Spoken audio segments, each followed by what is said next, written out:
Hey guys, Kevin, 8 o'clock Tomato Talk. June 16th. Middle of June. Lots happened.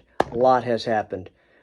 If you've followed the chronicling of the events of this channel, you'll know that last year was our first spring that we rushed a lot of veggies in and planted.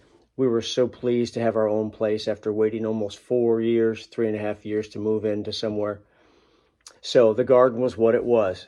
A little bit of a trial, but still we garden. That's what gardening is. You don't start perfect. You just kind of keep pushing and progressing. Our daughter across town is just starting her first couple raised beds, and she's kind of experiencing that right now. The hard work that goes into prepping and just getting ready for the gardening season, which really never ends for the gardener. In some ways, they say the gardening season begins in the fall, in October and November in this part of the country in Zone 6B. Up further north, it would be in September, where you're prepping for the next spring. So we're always looking ahead. What a wonderful pursuit it is to garden. And so in saying all this, last year was kind of a trial, and we did the best we could. We had a lot of spindly tomato plants. So this year, I just did a garden tour about 2 weeks ago, I believe. But it was 10 days lagging from the time I filmed it to the time I released it. So it was actually around May 25th that I filmed that last bit. I'll be showing little clips, at least one, to give you comparison, to see the progress. 21, 22 days ago, it seemed like there was nothing there, and it felt like I was just filming empty beds. This is where this is going to be. Trust me, there's seeds in that thing that haven't popped up yet and germinated, so it's just bare dirt. Now we've got a lot to look at. This is really, in some ways, my very first garden tour video since I've started this channel. There's so much to see. So I'm going to cut the film. We're going to get started. We're going to step off the porch stoop, and we're going to take a look around at the 4 different areas that we plant into. Stepping off the porch stoop. Guys, we're outside. Hello, 8 o'clock Tomato Talk. So another grand sweeping tour of the 4 areas that we plant into. Last time I did one of these videos, a gardening tour, oh my gosh, I'm looking at some of the beds. There's so much to see compared to last time. Summertime stuff is really coming on. We're gonna step over here now then to the north garden, and I'll give you a view of what's going on. Lots and lots. The peas are improved. The potatoes are in here. They're greatly improved. Let's take a look. Let's get going. And the first thing we're going to look at is flowers. So look at this beautiful dahlia. So I've recently gotten into flowers, but I'm stealing the show because guess what? We got the first dahlia in right at the vegetable garden. Isn't that a beauty? The dahlias have a tuber. All of these marigolds, which are starting to come up. See, there's one over there already. They were planted by seed. Okay, and so mixed in there, look, a little permaculture going on. Tomato plant right in the middle of it all. Look at that beautiful little blossom. Right there, another blossom, a couple more. These are called dainty. These little marigolds are called dainty because they're very dainty. I think that's about as big as they're gonna get right here. Maybe 12 inches tall. Anyway, the bright point here is this tiny little dill. There we go. Believe it or not, that's an improvement over last year. So let's move on. We've got that bed there. So here's the broccoli, not doing so good. As you can see, it's just, I got some beans in the front, by the way. A little bit of Italian parsley right there. That's looking really good. So I don't know. I got to figure it out. But for now, I'm happy with the garden overall. So this is what it is. We'll still harvest these greens. We just aren't going to get any big heads off this broccoli. So there it is, our one and only celery. So moving on.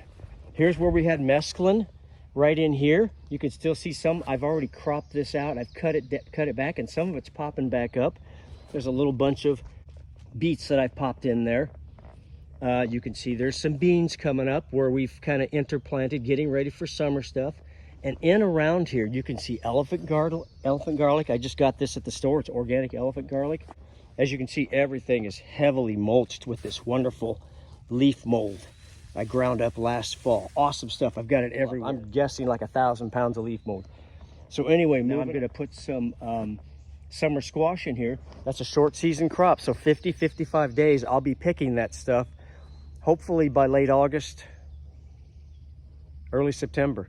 And that'll be our late summer season squash. So time to get that stuff planted. I would say, guys, if you haven't done it, think about late summer and what you want to be picking. And look at these bunching onions right here. These are white from Lisbon bunching onions, and they're really coming on. Much improved from last year. Now here's the interesting thing. You see these that have fallen over right in here? These are not white from Lisbon. These are flat of Italy onions. But take a look at this. These wintered over in zone 6B. Never did it before in 4 seasons. Always planted my onions by seed in California in early spring and harvested by September. This wintered over, and so that's a pretty decent onion. Pretty cool. All right. Over here, check out the next bed. All alliums, all onions, or shallots. There's a little bit of shallots right here, and honestly, I don't know where the shallots end and where the flat of Italy onions begin. So we've got some flat of Italy from last season over there, just a few, mixed with the white Lisbon bunching onions. And then over here, this is full of, I'd say 7/8 of it is all flat of Italy onions. And then we have several shallots right in here. Don't know where they're at. We're gonna find out when we pick. So onions, this turned out really good. Look at them, just a mass of onions. Let's sweep around here now to this other side of the bed. Check out this borage, guys. Oh my gosh. Can you see that? It's beautiful, just getting ready to pop their flowers. Such a great edible, tastes like a cucumber. You can put these in salads, the flowers.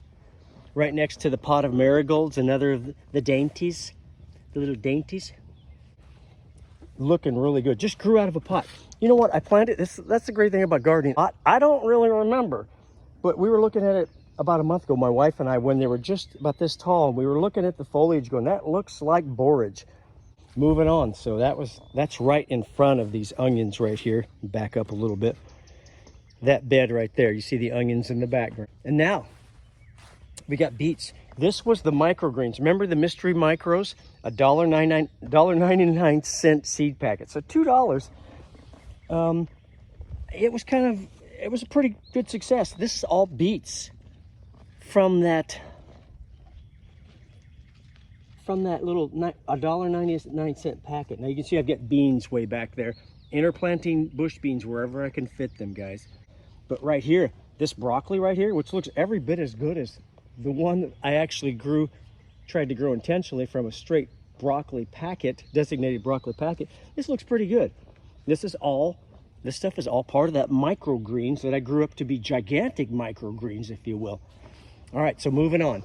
Here's cabbage. We're gonna swing right over here. Got some bug damage going, but the BT definitely helped. They were just getting hammered last year. So really, not really any heads. The only exception is right here. I have one decent head. I mean, it's pretty firm. It is really about the size of a softball. I'm being generous to myself. Maybe like a oblate looking softball, slightly flattened softball. So not really the softball size. Pretty close, but it's firm. We'll get some good cabbage, but we will eat these greens. But I'll just back up so you can see the whole thing. It's better than last year, but still, I'm working on getting the brassica going. Cabbage and broccoli being the two main brassicas we grow here. Okay, so see, we have a lot of cilantro turning into coriander. Great pollinator. You can see all the lovely flowers here. This one's just bent over from the weight of the flowers and the fruit on it. Can you see those little fruits? Wonderful. That's going to make coriander seed from cilantro plants. So really a good little crop of those. Those are fun. We'll use the seeds for spice.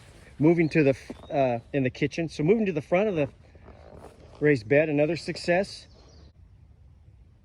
Shelling peas. Did really good, and the grandkids are going bonkers over them. Guys, they're so good. Look at that, how fat that is. That is just ready. So great success. I'll move around to the other side of them here. And they did really good. So these hardly ever make it to the table. We just munch on them out here. I picked a whole bowl, and literally our 4- and 6-year-old granddaughters, Opal and Olive, just plowed through the whole bowl of them at the kitchen table and ate them all. All right, here's one of the beds I'm most proud of. And one of the awards, this might get the award for most improved player on this year's vegetable team. Ta-da! Lettuce. Oh my gosh, guys. Look at this. Look at this Grandma Hadley's lettuce. Is that not just beautiful? I mean, it's so lovely. And oak leaf lettuce. Right here, emerald oak leaf lettuce right next to it. See that nice? One of the few times you'll see an actual row. Isn't that amazing though? And then right over here, we've got Paris Island. Still, I grew great romaine lettuce in California. Still struggling with the romaine here, but these look much better than last year. Actually edible. That's an improvement. But look at the whole bed. Wonderful. We've got cucumbers, as you can see, right by these trellises on either side, flanking it.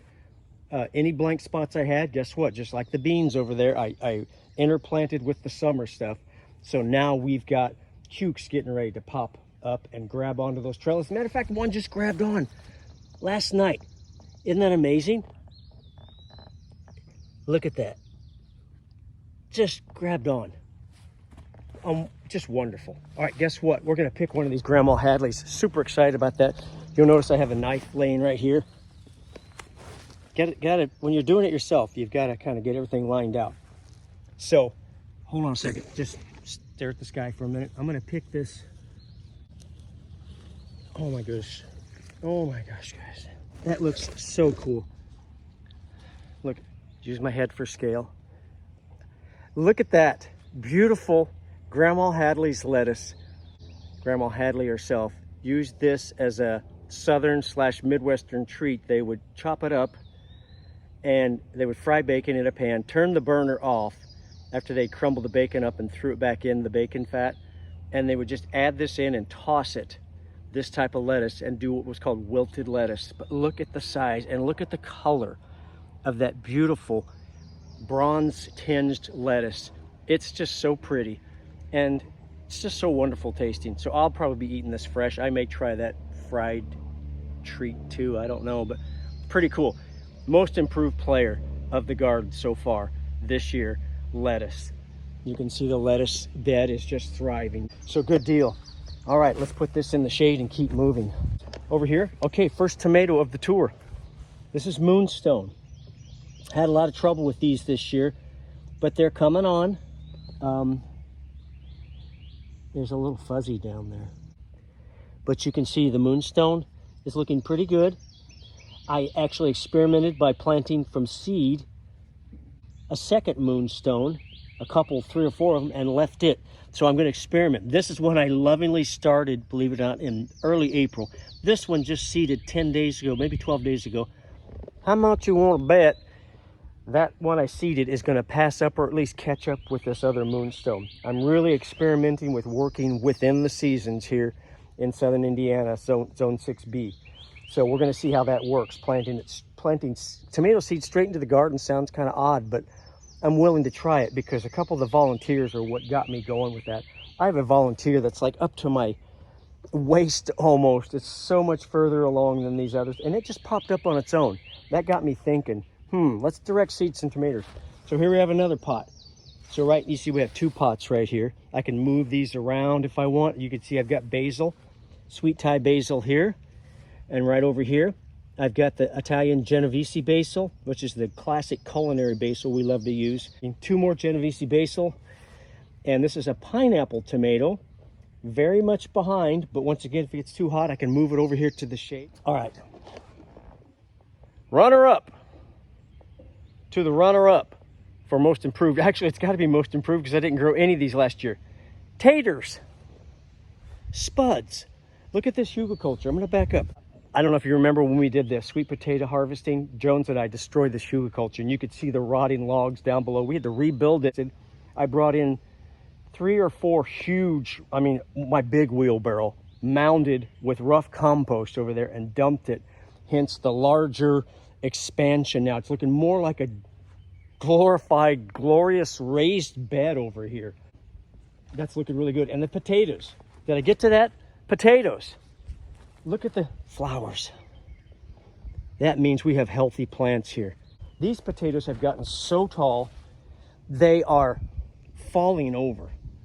And so I'm guessing right at about 3 feet on the average are these vines, and still growing. I'm gonna let these grow. I don't want new potatoes. New potatoes you would pick right after the flowering stage. I'm gonna let these plants flower, let the flowers die back. It will, you're probably wondering, it's in the nightshade family. It's Kevin, it's related to the tomato. Does it make little tomatoes? Weirdly enough, check this out. Potato, tomato. Anyway, so I'm gonna let these die back, and then I'll know I've got potatoes for storage. Cool. Now, if you'll notice in the middle, moving on, I've got some summer squash growing in here.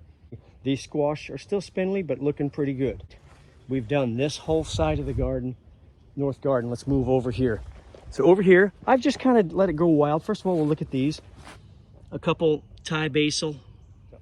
Next to that, though, look at this, Cherokee carbon, much better. And we've got some basil interplanted in there as well. Guys, when you get a snap pea that big, that's too far gone. Let's just leave that alone. So yeah, a lot of snap peas just mixed in here. Oh, real quick, going back next to the hugelkultur, asparagus. We've got asparagus. See these lovely little ferns? They popped up and they made some asparagus. So moving on. I do have some blueberries back here in different stages. So fennel, look at that, guys. I mean, that's like right here. My daughter loves these. She's an official pollinator way station in her garden. And these just attract all kinds of good critters. Monarch butterflies, they're caterpillars. They feast off these. Can you see that baby ladybug right there? Very cool. Getting ready to stick to that branch and become an adult. Next to it, an overwintered pepper. Not bad. And so far, just one little fruit, guys. But this thing was 2 feet tall, 19, 20 inches tall when we moved it out here. So ready to fruit. Plenty big enough to support fruit right out of the get-go. And I've got it in a pot right here. And it's getting lots of new growth. So this is I believe, King of the North pepper. It's going to make a classic red pepper. Okay, guys, ready? Runner-up for most improved. Pole beans. I think we picked maybe one handful of pole beans last year, had grown along that back fence right here in the north garden. Check it out. Got a teepee built like we used to do in California. And they are just growing up the teepee. Look at them go. I'd say they're about 6 feet tall, and they got a lot more to go. Right there. Yeah, that's almost 6 feet. I'm 5'8" and shrinking. But yeah, isn't that looking great? Grandkids can go in there and play. I left a little wider opening right there. But these are a mixture. I didn't have enough seeds to do the whole thing in one kind of Kentucky Wonder and rattlesnake bean, which is a wonderful variegated, like purplish vein against a green background bean. So rattlesnake is really cool. And of course, Kentucky Wonder is a classic. So yeah, beans. Looking good. Oh, first flowers right here. You seeing that? Oh, that's so pretty. Can you see those? Yeah. Purpley flowers. More there. Oh yeah, they're happening now. They're popping. These babies are going to be producing here in a week or two. So next to that, more marigolds. See, this is in a very structured side of the garden compared to the other side. It had more definite beds in succession. Here, just kind of wherever I can fit stuff. It's very permaculture. I love it. I'm learning to do that more and more. So here we have a few baby tomatoes that may or may not make it. Okay, so now we have marigolds I planted from seed in the house as well. I transplanted them out, just like, actually those first ones I showed you on the other side next to the dahlia were planted from seed directly in the garden. These were started inside, moved outside. So there we go. They look pretty good, about equal with the other ones. So once again, seed outside, straight outside. Got some blueberries over here, hanging in there. All right, a little bit of death over there, but not bad. We have an Italian heirloom tomato. This is coming along nicely. And some basil right here. 1, 2, 3, 4. 4 basil, that's a weed. So yeah, those are looking good. And then carrots I let overwinter and just go to seed. All right. And then spring garlic. See, it's getting a little flower or bulb or whatever you call it. We're harvesting these and just eating them fresh. They don't store because they're a spring garlic. There's not a true bulb. I let them overwinter and they just pop back up as stalks. So I'm just picking them and we're just using them in the kitchen right away. Next to that, some carrots right here. And the carrots are doing okay this year. I'm still working on the cracking the code with carrots. It's improved, but not by much. So that's the north garden. We're gonna go take a look at the main garden, I call it, or the raised bed garden now. All right, guys, see you in a little bit. Okay, guys, so we're leaving the north garden. I kind of wanted to give you the proximity here so you could really see. So there it is, much improved. Lettuce, potatoes, beans, onions, all four of those greatly improved. Okay, so now we're gonna walk over to what I'm calling, and what is gonna be in the future, our main garden. It's very close to the house, the closest of all four of the beds, of four of the planting areas to the actual side door, the porch stoop. So we're walking in now. Guys, there was nothing in these beds. I was literally showing stuff. Can you imagine this? In the future, there's going to be something besides seeds buried in dirt here. I was showing bare beds. So let's start on the far left.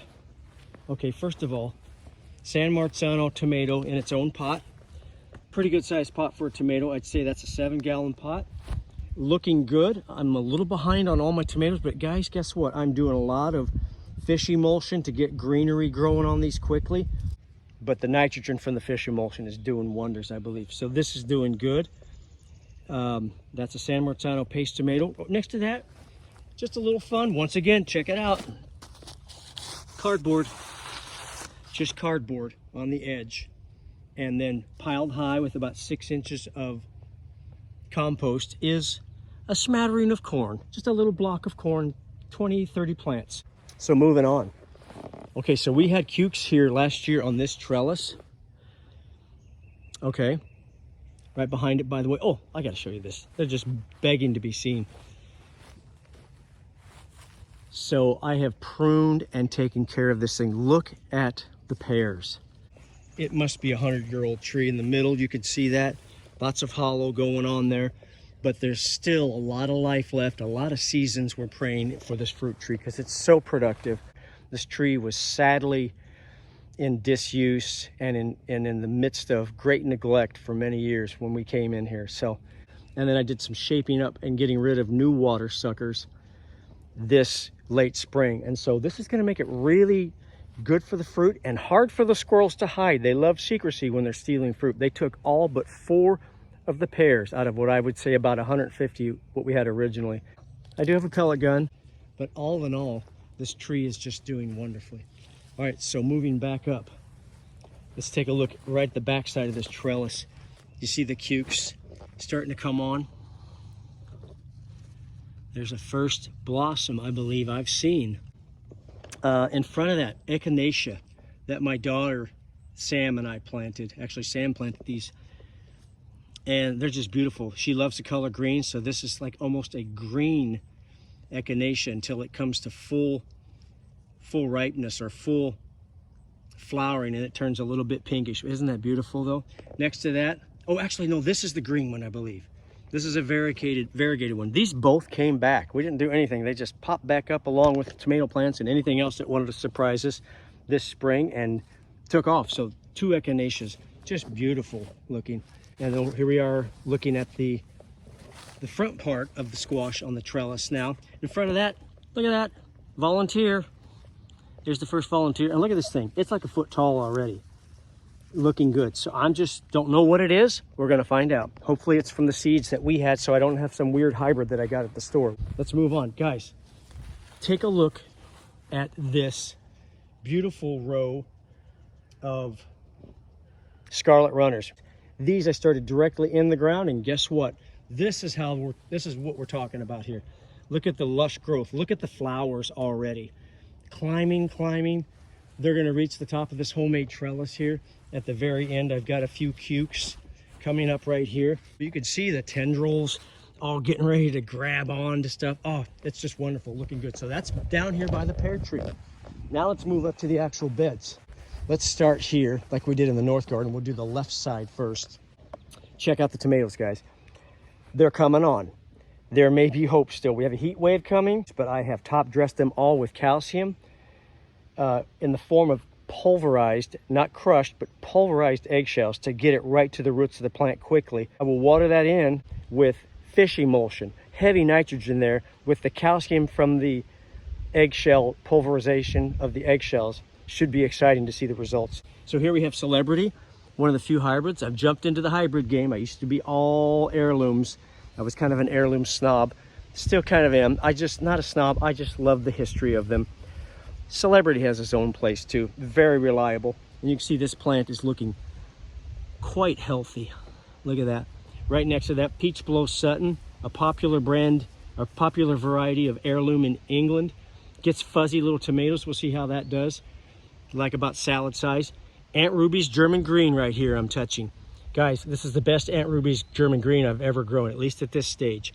Grows a huge, up to 3/4 of a pound, 1 pound green tomato. So cool. Next to that, Green Zebra. We grew this last year. I'm gonna pluck a little bit of that off there. This was a favorite of my wife and mine. So tangy and so sweet at the same time. One of the new generation of heirlooms, open pollinated tomatoes that have come out in the last 15, 20 years. Beautiful green striped tomato. Green Zebra. Over here, a beautiful example here. What is that? Sun Gold, another hybrid. So we have Celebrity over here, and we have Sun Gold. Two different hybrids in one bed. All right, see, so I'm branching out. So there we go. This Sun Gold makes these wonderful little orbs about, just cherry tomato size. They're great. They're wonderful. So these plants are all looking really good, guys. Next to this, check out the vining craziness. I couldn't remember what kind of vining plant I put in. Everything you're going to see in this main garden, vining wise, almost everything is going to be some sort of cantaloupe. I don't remember which kind of cantaloupe. I had Sharon Taste, which is a vintage French variety, and I have Eden's Gem, also known as Rocky Ford. So that's a nice green fleshed cantaloupe. The Sharon Taste is a true old world cantaloupe from Europe, meaning it's not the prettiest thing. It's almost beautiful in its ugliness and gets about the size of a softball, and some say it's the best tasting melon period on the whole planet. So we'll see. This is one or the other. Look at the lushness of this, guys. This is all soil. If I dig down right here, you can see. Look how dark this soil is, guys. This is all from the compost pile. And these vining crops are really, really showing it. Moving on then, we've already seen that San Marzano in the corn. More tomatoes. And check it out, sunflowers. Can you see I'm pretty ambitious here? Look how tall. This tops out at about 7.5 feet. This piece of bamboo I got from a friend of mine. We're hoping that this sunflower, it's called Mammoth Russian, gets that tall, and I tell you what, it's growing several inches a day, so I have no doubt it's going to get all the way up to the top of that pole. So Mammoth Russian sunflowers in the foreground, 3 or 4 of them.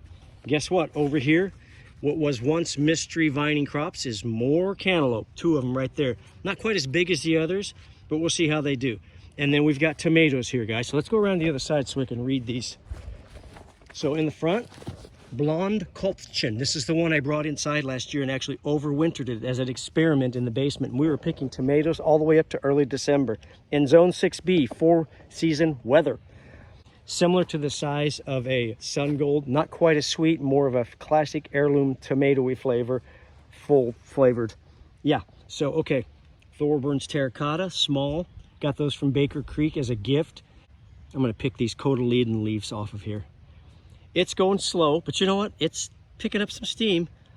So I'm going to leave it here and see what happens. Next to that, oh, guess what? No tag here. Mystery tomato plant right there. Don't know what it's gonna be. To me, by the looks of it, it's some sort of I'm gonna say cherry tomato. We're gonna find out. Next to that, Stupus. Stupus is an early season, I think 55 days. There's only a few other tomatoes that can grow, mature as quickly as the Stupus. This is an heirloom, I believe from Russia or Yugoslavia.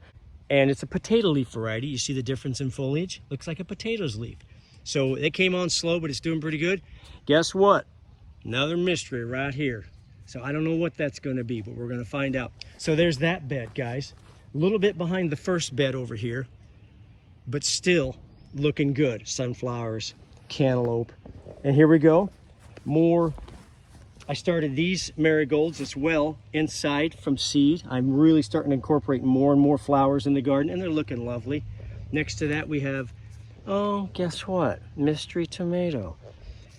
I don't know what this one is either. I mean, that's not a bad ratio. 30-some tomatoes, and so far 3, I don't know. Actually, we haven't done 30 of them, though. So far, we've just done a small amount of them. Hopefully, I have the rest of them tagged. There's 3 in this area of the property that I don't know what they are. So we have some peppers here. Marconi red, big old long red one, awesome.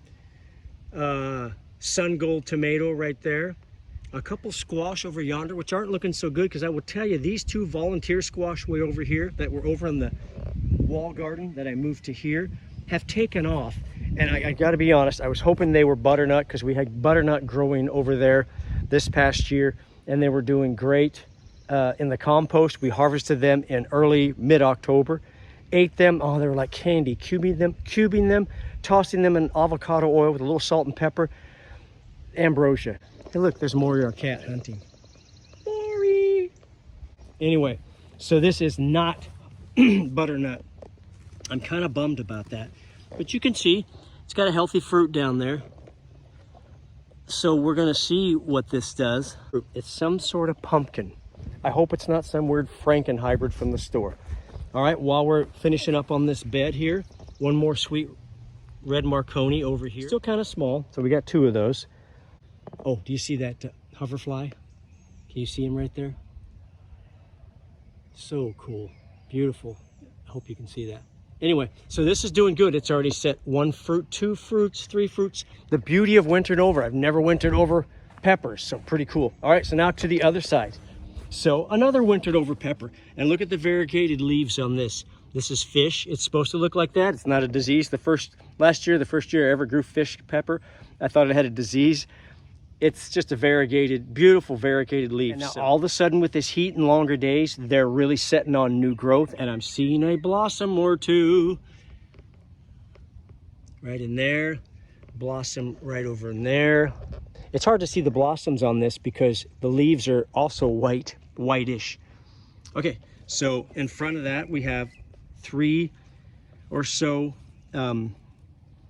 Italian parsley that are coming on. So those are looking pretty good. These are some radish, or some white, I think they're Japanese turnips. If I dig down, can you see that? These are really tasty. They're getting a little bit harsh, a little bit hotter, but 3 or 4 weeks ago they were just perfect. Okay, look at this. Look at this, round 2 of the shelling piece, and look at the wonderful trellis. This thing was pretty much empty. I don't even know if I had the trellis built, but look at these things, guys. Loaded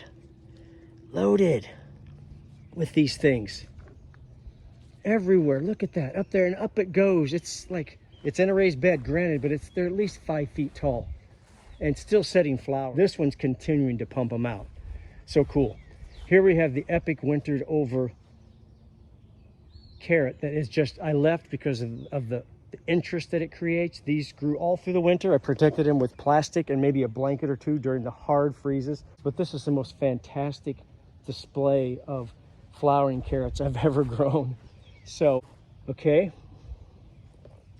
We've got, check out this wonderful Swiss chard. This is doing pretty good. Next to that, you see this little guy here, goat bag tomato. Goat bag, not doing too good, but we'll see. I really want those to grow. Flavor Burst, this is an orange bell pepper. So Flavor Burst is an orange, or is a yellow bell pepper. This is orange bell pepper here. All right, they're still pretty small, but they're hanging in there. One lone Mizuna plant that's getting eaten alive by some kind of critter. All right, next to that we have pots. Yet another, this is actually labeled. I know what this overwintered pepper is. It's jalapeno, and guys, it looks real good. I'm excited for that. Look at these jalapeno. Can you see that? Let's go over here. Yeah, and lots of others coming on. So we're gonna get jalapenos, big time. Next to that, a potted pepper, don't know what it is. Next to that, Dwarf Johnson. This is the first dwarf tomato I've ever grown. It's a cherry tomato. Tops out at 4 feet. I'm growing it in a Home Depot bucket. Should be plenty of room for this little guy. But look how stout that thing looks. Amazing. Right next to that, a healthy mint plant. I meant to do that. Sentimental value here for sure, because it's been in the family a long time. If my nose worked, I would be able to, I can smell that kind of. All right, so over here, empty pot. But this King of the North red bell pepper is taken off and looking really good. It's probably the best bell pepper from seed that I have. Thank goodness for the overwintered ones. And look at the glory of the okra in the middle, flanked by cantaloupes on either side. I don't remember which is which, but one end is the Sharon Taste true French cantaloupe, and the other end is the Eden's Gem. I believe this is the Eden's Gem, but it is getting ready to spill out of here, guys. This is a bit of an experiment because this bed is filled with not only our rough compost and hugelkultur underneath, as usual. This also has about 3 or 4 inches of manure. It seems to be working really well. I was hoping it didn't have any, chemicals or weird things they had treated the horses with like they do nowadays at big farms. It was just a lady with a couple horses, and this is looking really good. The manure must have been spot on. But yeah, these cantaloupe and okra. I mean, look at the okra. They look so good. How exciting. So there it is, the main garden. Let's do an overview here, guys. You see it there? Okay, so there's that bed. Let's go to the pie-shaped bed. I love pie, so I love to call this the pie-shaped bed. So you can see I've got a couple of these clearance feeding troughs I got at Home Depot for super cheap, like 70% off. Bought all 3 of them. Got sweet potatoes in there, and I will say so far, they're growing in solid leaf mold. They don't look terrible, but I'm also going to say that I hope they start growing better than they look now. Anyway, they've been in there for a while. Over here, we've got 4 plantings, either watermelon, it's watermelon, pumpkin, watermelon, pumpkin. But this is the pie-shaped area. We're gonna plant, this year we're gonna grow sweet potatoes, hopefully, watermelon and pumpkin. So, crimson sweet watermelon and pumpkin, Long Island cheese. Okay, let's go. I'm so excited. I'm glad we saved this to last, guys. Boom, boom. There was nothing over here, by the way, a month ago, 25 days ago, nothing. Would you take a look at this, guys? Look at this.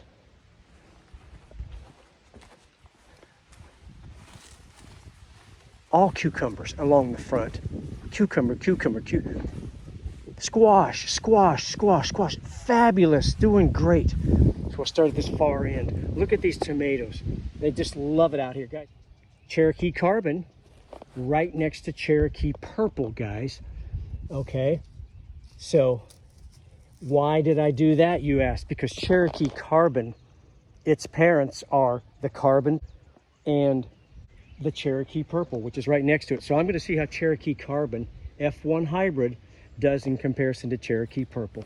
Next to that, another Aunt Ruby's German Green. So I'm really hoping for some awesome results.